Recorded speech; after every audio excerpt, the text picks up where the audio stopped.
Mr. Speaker, sir, to begin with, I just want to read Article 238 of the Constitution, Clause 1. It reads, national security is the protection against internal and external threats to Kenya's territorial integrity and sovereignty, its people, their rights, freedoms, property, peace, stability, and prosperity, and other national interests. Clause 2A says national security is subject to the authority of this Constitution and Parliament. Parliament has the power to investigate this crime. And we have gotten to a point whereby we should form a parliamentary committee of inquiry to be guided by the inquiry. And that committee should get to the ground and call witnesses and unearth this problem. If you look at the Commission of Inquiries Act, it's another guide. We can ask the president to form the committee. If he can't, Parliament can constitute itself into a committee. When J.M. Kariuki died, Parliament constituted a committee of inquiry, and there's a tradition in this House that we have been able to inquire matters like this. So given the weight of this matter, my submission is that Parliament should investigate this matter. The police have nothing to investigate.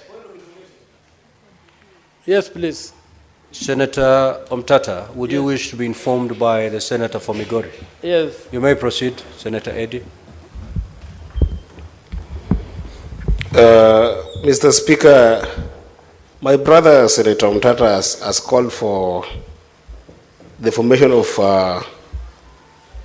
I'm very emotional, Mr. Speaker, you'll forgive me. He has called for a commission of inquiry on the death of a young man when it is a matter of public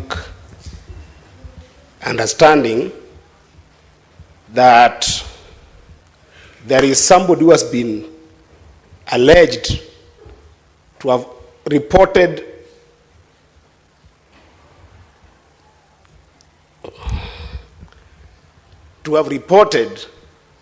that Ojwang had published something about him. How does the justice system work, Mr. Speaker? How does it work? Can it be... Senator Eddy, what is this information that you'd wish to share to aid Senator Omtatah's contribution? What I want to share with Senator Omtatah is there is a serious person who works in the police rank who had an issue with this young man, and there's nothing to inquire about him. At the very least, let the young people in Kenya see that at least this person is behind bars, or at least has written a statement for which can form a basis for any kind of inquiry. There is nothing to inquire about a DIG who had an issue with this young person, Mr. Speaker. What is there to inquire? Senator, and is the one who sent for him, Mr. Speaker. What is there to inquire? Senator Eddy, I've given you some latitude because we wanted to know, to understand the information you wanted to volunteer. Nevertheless, Senator Omtatah, if that is helpful, you may proceed. Well, it is helpful to the extent that we have not seen the tweet. Personally, I have not seen the tweet that has been referred to or the insulting statement that's alleged. I have not seen it. Naturally, this thing would have been floating around. So it looks like if there was one, there's a very heavy cover-up that we are not able to leave it to the ordinary law enforcement mechanisms to get to the root of this matter. That's why I would like people like Senator Sifuna here, Senator Mandago, and people, and the bull of Nandi, Senator Cherargei, to sit on this issue and try to bring closure to this. We had Gen Zs killed in this country. It's close to a year today. No stone has been turned. And if it has been turned, what was seen under that stone has not been told to us. That's what I'm saying, as the ultimate house. And that's why I read this Constitution, 258 Clause 2A. National security is our business. And national security includes the lives of Kenyans. A life of a Kenyan has been lost. Many lives have been lost. Nobody has been held accountable.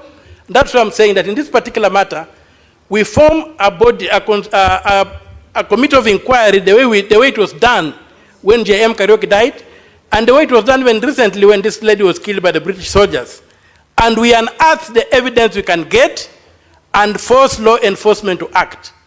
If we leave it to law enforcement, we are going to complain, daylight, sunset, and the things will go cold. Let this House take charge and get to the bottom of this matter, turn whatever stone there is to be turned, look under that stone, and tell the world what they see. That's what we need. Otherwise, we are going to end up nowhere. They are going to sanitize this thing and it's going to disappear. This was a murder.